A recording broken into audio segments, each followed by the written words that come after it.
Hello मेरे प्यारे बच्चों, जैसा कि आप स्क्रीन पर देख पा रहे हैं तो आज हम फिर बात करने वाले हैं अपने आपके यूट्यूब चैनल आर के एजुकेशन ग्रुप में गॉस की प्रमेय के बारे में। गॉस की प्रमेय के न्यूमेरिकलों के बारे में फिर चर्चा करने वाले हैं। पिछली क्लासों में हमने 1 से लेके सवाल नंबर 14 तक बात किया, सवाल नंबर 13 तक बात किया हमने। 1 से लेके क्वेश्चन न्यूमेरिकल नंबर 13 तक हमने बात की। आज हम आगे के न्यूमेरिकलों का सोल्यूशन देने वाले हैं। चलिए क्लास को स्टार्ट करते हैं। देख लेते हैं पहला सवाल। देख लेते हैं हम पहला सवाल दिया है हमारा सवाल नंबर 14। आज का पहला सवाल है और पिछले से अगर ऐड करेंगे हम तो वो दे दिया सवाल नंबर 14। क्या दिया है?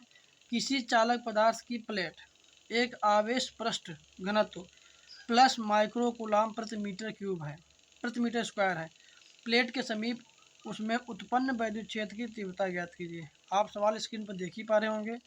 हिंट में भी दिया है आवेशित चालक प्लेट के समीप उत्पन्न विद्युत क्षेत्र की तीव्रता फार्मूला दे दिया है। कोई समस्या नहीं होनी चाहिए, सीधा फार्मूला रखिए, अपना सोल्यूशन दीजिए। अगर इन सवालों का आप हल देखना चाहते हैं तो क्लास में अंत तक बने रहिए। देखिए क्या दे दिया है सवाल में आपका। सवाल में दे दिया है सवाल नंबर 14 दिया है आवेश पृष्ठ घनत्व छोटा सिग्मा बराबर दिया है 1 कूलाम प्रति मीटर स्क्वायर और एक माइक्रो कूलाम। 1 माइक्रो बराबर होता है 10⁻⁶ हमने लिखा। फिर देखिए ज्ञात क्या करना है आपको, वैद्युत क्षेत्र की तीव्रता ई बराबर ज्ञात करना है। तो देखिए लिखा है आवेशित प्लेट के निकट उत्पन्न वैद्युत क्षेत्र की तीव्रता होती है आपकी ई बराबर छोटा सिग्मा अपॉन एप्सिलॉन नॉट। अगर यहाँ पर दे दिया हो तो रेखीय आवेश घनत्व, तो रेखीय आवेश घनत्व को हम लेमडा से लिखते हैं। कहाँ से लिखते हैं? लेमडा से। पृष्ठ आवेश घनत्व को हम छोटा सिग्मा से लिखते हैं। ठीक, देखिए छोटा सिग्मा का मान कितना दे दिया है, 1 × 10⁻⁶ दे दिया है, दे दिया है। अब देखिए मान रखिए इसका, तो छोटा सिग्मा किस तरह रखे हमने 1 × 10⁻⁶। एप्सिलॉन नॉट का मान होता है 8.85 10⁻⁻12।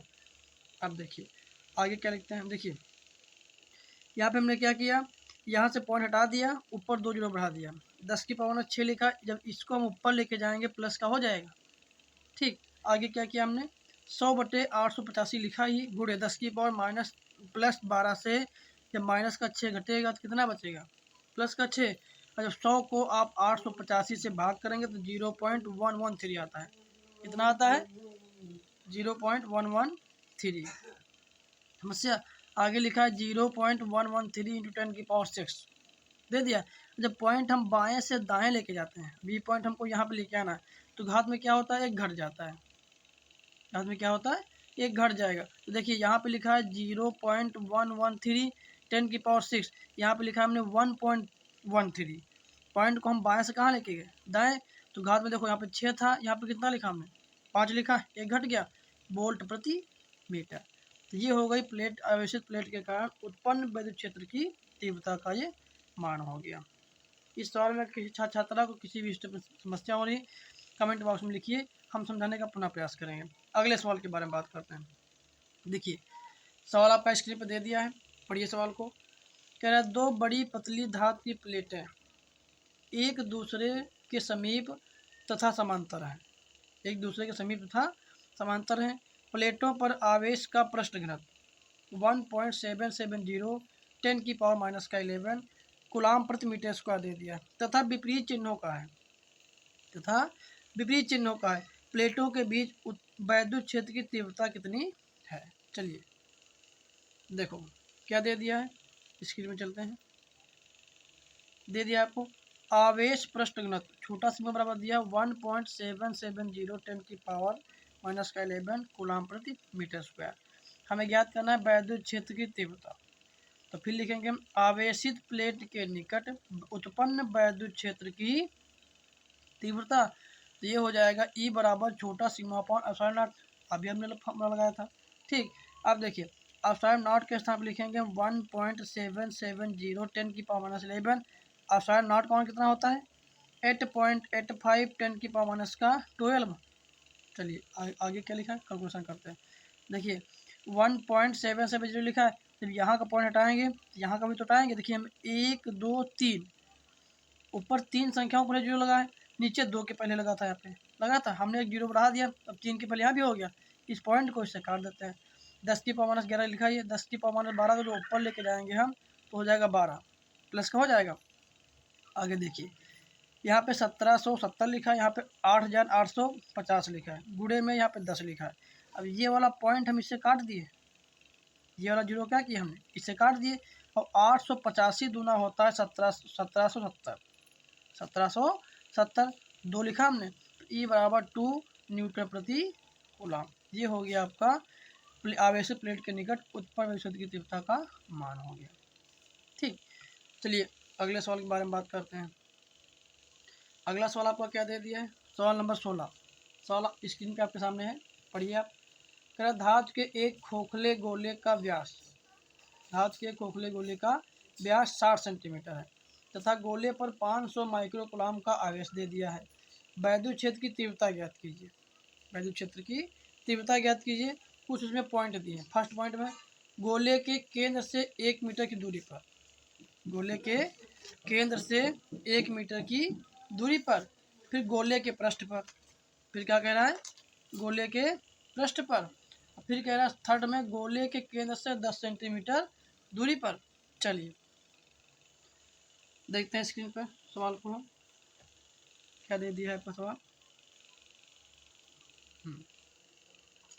सवाल ये दिया कि गोले का व्यास डी बराबर दिया है 60 सेंटीमीटर। कितना दिया है, 60 सेंटीमीटर। तो गोले की त्रिज्या कितनी हो जाएगी, 60 की आधी 30 सेंटीमीटर। आ बराबर इसको चेंज करते हैं मीटर में, तो 30 × 10⁻² मीटर हो जाएगा। आगे गोले पर आवेश कितना दिया है, क्यों बराबर 500 माइक्रो कूलम। कितना दिया है, 500 माइक्रो कूलम। तो क्यों बराबर देखिए 500 को लिख सकते हैं 5 × 10⁻², और माइक्रो को लिखेंगे 10⁻6 कूलम में। अब क्यों बराबर देखिए 5, अब यहाँ पे 10⁻6 दिया है, यहाँ पे 10⁻2 दे दिया, कितना बचेगा 10⁻4 काहे में, कूलम में। आगे ज्ञात क्या करना है, वैद्युत क्षेत्र की तीव्रता ज्ञात करनी है। ई बराबर जिसमें आपके पॉइंट दे दिए हैं, क्या दिए हैं पॉइंट आपके, आर बराबर दिया है 1 मीटर। कह रहा है कि गोले के केंद्र से 1 मीटर की दूरी पर, तो यहाँ पे आर बराबर कितना रखेंगे हम, 1। जो पहले हमारा आर बराबर दिया है उससे हमारा कोई मतलब नहीं, उससे हमारा कोई मतलब है ही नहीं, क्योंकि वो दे दिया है 30 × 10⁻² मीटर। ये गोला दे दिया है, अगर ऐसा बनाएंगे ये दे दिया है गोला, वो भी इसकी त्रिज्या है 30 सेंटीमीटर। कितनी दी है, 30 सेंटीमीटर दे दी है। और वो कह रहा है गोले के केंद्र से, गोले के केंद्र से 1 मीटर दूरी पर, तो बाहर बनेगा आपका, वो बनेगा 30 सेंटीमीटर का 1 मीटर। तो गोले के केंद्र से 1 मीटर दूरी पर, इस दूरी से हमें कोई मतलब नहीं, इस दूरी से हमें कोई मतलब है नहीं। इस बिंदु पर हमें क्या करना है, वैद्युत क्षेत्र की तीव्रता का मान ज्ञात करना है। समझ रहे हैं, तो देखिए आप कह रहा है वैद्युत क्षेत्र की तीव्रता, ये इसका फार्मूला होता है ई बराबर 1/4πε0 इंटू Q/r², Q/r² हो जाएगा। देखिए इसका मान होता है आपका 9 × 10⁻9। क्यू का मान दे दिया है, क्यू का मान होता है गोले के पृष्ठ पे हो, क्योंकि वहाँ पे बिंदु है, आवेश दे दिया है गोले पर आवेश। अब जब दूरी बढ़ेगी तो गोले का आकार भी बढ़ जाएगा, अर्थात क्या हो जाएगा, इसके लिए खींचेंगे और ऐसा खींचेंगे, हम नहीं खींचेंगे ऐसे।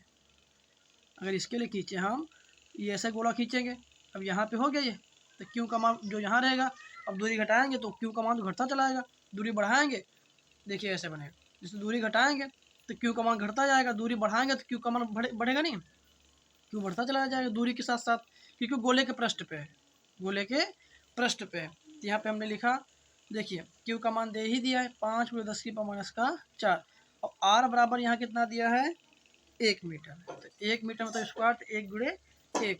अब देखिए 9 × 5 = 45, 10 की पावर यहाँ दे दिया है 9, यहाँ पे 10⁻4 दिया है। अब 10 की पावर 9 से जब 4 माइनस होगा कितना बचेगा 5। अभी हमने बताया था कि जब पॉइंट जाएगा बाएं से दाएं की तरफ तो होता है घट जाता है। अब पॉइंट तो हर संख्या के पीछे पॉइंट लगा होता है, हर एक संख्या के पीछे क्या लगा होता है, पॉइंट लगा है। तो क्या करते हैं, पॉइंट को हम जब दाएं से बाएं की तरफ ले जाएंगे, दाएं से बाएं की तरफ, तो क्या होता है इसमें एक जुड़ जाएगा। तो यहाँ 5 लिखा था, यहाँ हमने कितना लिखा 6। तो ये हो गया गोले के पृष्ठ से, गोले के केंद्र से 1 मीटर दूरी पर वैद्युत क्षेत्र की तीव्रता का मान। समस्या आगे देखो, सेकेंड पोर्शन कह रहा है गोले के पृष्ठ पर, गोले के पृष्ठ पर। तो जो पहला गोला हमारा दिया था वो दिया है 30 सेंटीमीटर का, तो गोले के पृष्ठ पे आवेश यही तो होगा, होगा नहीं होगा? इस बिंदु पे हो जाए, इसमें इधर की त्रिज्या लो चाहे इधर की त्रिज्या हम ले लें। अब देखो यहाँ पे देखो, तो गोले के पृष्ठ पे तो आ बराबर वही होगा जो पहले दे दिया था 30 सेंटीमीटर, तो 30 × 10⁻² मीटर ले सकते हैं इसको। लिखेंगे वैद्युत क्षेत्र की तीव्रता, तो ई बराबर हो जाएगा 1/4πε0 इंटू Q/r²। इसका मान होता है 9 × 10⁻9, क्यू का मान दे ही दिया है 5 × 10⁻⁴, आर का मान दिया 30 × 10⁻² का होल स्क्वायर। आगे दो ई बराबर 9 × 10⁻9, इसका मान दे ही दिया 5 × 10⁻⁴। अब देखो 30 का 30 से गुणा करेंगे तो हो जाएगा 900, कितना हो जाएगा 900 × 10⁻2 दूनी 4 हो जाएगा। अब ये वाला 4 इससे कट जाएगा, कट गया, 9 एक कम 9, 100 बचा हमारा यहाँ।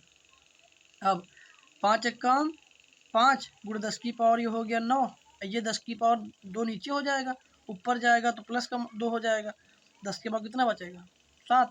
तो ये हो गया गोले के पृष्ठ पर वैद्युत क्षेत्र की तीव्रता का मान। थर्ड पॉइंट क्या कह रहा है देख लेते हैं। थर्ड पॉइंट ये कह रहा है कि गोले से 10 सेंटीमीटर दूरी पर, गोले से 10 सेंटीमीटर दूरी पर। अब देखिए गोला जो दे दिया है 30 सेंटीमीटर का दिया है, कितना दिया है 30 सेंटीमीटर। अब पूछ रहा है गोले से 10 सेंटीमीटर दूरी पर, इसका मतलब क्या हो जाएगा आपका कि जो आवेश होगा गोले के पृष्ठ पे है, दे दिया, अंदर तो है नहीं, बाहर निकाल सकते हैं, बाहर बढ़ाएंगे तो बढ़ जाएगा, लेकिन अंदर तो मान लीजिए दूरी बहुत ही कम है, दूरी यहाँ लिखा भी हमने, दूरी कम होने के कारण आवेश क्यों बराबर 0। जब आवेश 0 तो वहाँ पे कोई भी क्षेत्र उत्पन्न ही नहीं होगा। ई बराबर हो जाएगा 0 न्यूटन प्रति कूलम। यहाँ पे सिर्फ दूरी को देखना है, आवेश दे दिया लेकिन दूरी अत्यंत कम होने के कारण वहाँ पे कोई आवेश उत्पन्न नहीं होगा। देखिए अगला सवाल देख लिए, सवाल नंबर 17 क्या कह रहा है कि जब वायु में वैद्युत क्षेत्र की तीव्रता 3 × 10⁶ वोल्ट प्रति मीटर होती है तो वायु का रोधन टूट जाता है, वायु का रोधन टूट जाता है। बताइए कि 5 मीटर व्यास वाले धातु के एक गोले पर अधिकतम कितना आवेश संचित किया जा सकता है। देखिए सवाल आपके स्क्रीन पे है, आप भी पढ़ लीजिए। चलिए सवाल देखते हैं। दे दिया वैद्युत क्षेत्र की तीव्रता ई बराबर दिया 3 × 10⁶ न्यूटन प्रति कूलम। वहाँ पे व्यास दिया था 5 मीटर, तो दूरी हो जाएगी 5 का आधा, व्यास का आधा होती है त्रिज्या, मीटर हो गई। क्यू का मान निकालना है, किसका मान निकालना है क्यू का, आवेश का। तो लिखेंगे वैद्युत क्षेत्र की तीव्रता ई बराबर 1/4πε0 इंटू Q/r²। तो ई का मान कितना दिया है, देखिए ई का मान कितना दिया है 3 × 10⁶ बराबर 9 × 10⁻9, क्यू का मान ही निकालना है। आर का मान दिया है 5/2 दिया था, तो 5 × 5 = 25 और 2 दूनी 4 हो जाएगा। आगे देखो, अब ये देखो 4 जाएगा इसके गुणे में, 25 बटे रहेगा, तो वो वाला 4 जब फिर इधर आएगा तो बटे में आ जाएगा, ये जाएगा फिर इसके गुणे में, जाएगा नहीं जाए, बराबर के उस पार 10⁻6 लिखा ही जाएगा बराबर में। ये हमने जितना लिखा था वो हमने लिख दिया। अब क्या किया, हमें क्यू का मान निकालना था, क्यू को रोक लेते हैं, रोक लिए। अब 3 × 25 3 × 25 × 10⁻6 वो भी लिखा था हमने, ये आएगा इसके बटे में, तो 4 × 9 × 10⁻9, अब 3 त्रिका 9 हो गया। आगे देखिए 25 से कम 25 और 4 तिहाई 12 लिखा है, 10⁻6 आपका प्लस दे ही दिया है, जब ये 10⁻9 ऊपर जाएगा तो माइनस का हो जाएगा, हो गया। आगे देखिए अब 25 को 12 से भाग कीजिए, तो 12 दूना 24, 1 बचा, पॉइंट लगाए 0 बढ़ाइए। अब देखिए 10 हो गया, अभी भी जो 10 है 12 से क्या है छोटा है, तो वहाँ क्या करते हैं हम, वहाँ पे 1 0 और बढ़ाते हैं, तो वहाँ हो गया 100, 12 ठी 96, ये हो गया 2.08 10⁻³ क्योंकि यहाँ पे 6 से 6 जुड़ेगा इसमें तो -3 बचेगा। ये हो गया आपका आवेश का मान। यदि इन सवालों में किसी भी छात्रा को किसी भी स्टेप में किसी भी प्रकार की समस्या हो रही है, कमेंट बॉक्स में लिखिए, हम समझाने का पुनः प्रयास करेंगे। अगर ऐसे ही फिजिक्स और मैथ के सवालों के बारे में आप अध्ययन लेना चाहते हैं तो हमारे अपने आपका भी ग्रुप है RK एजुकेशनल ग्रुप को फॉलो कीजिए। और यदि वीडियो पसंद आया हो तो लाइक कीजिए और अपने दोस्तों मित्रों के साथ शेयर कीजिए और पढ़ाई का फुल आनंद लीजिए। हमारे ग्रुप का मेन उद्देश्य यही है कि आपको जीरो से जीनियस बनाना। फिजिक्स मैथ की ऑल क्लासों का अगर अध्ययन लेना है तो हमारे चैनल से जुड़ जाइए। आज ही सब्सक्राइब कीजिए और बेल आइकन को प्रेस कीजिए कि जितने वीडियो हम अपलोड करते रहें आपके पास तुरंत पहुंच जाए। सबसे पहले अगर वीडियो को आपको देखना है तो मेरे चैनल को ज़रूर आप सब्सक्राइब कीजिए। जय हिंद, जय भारत।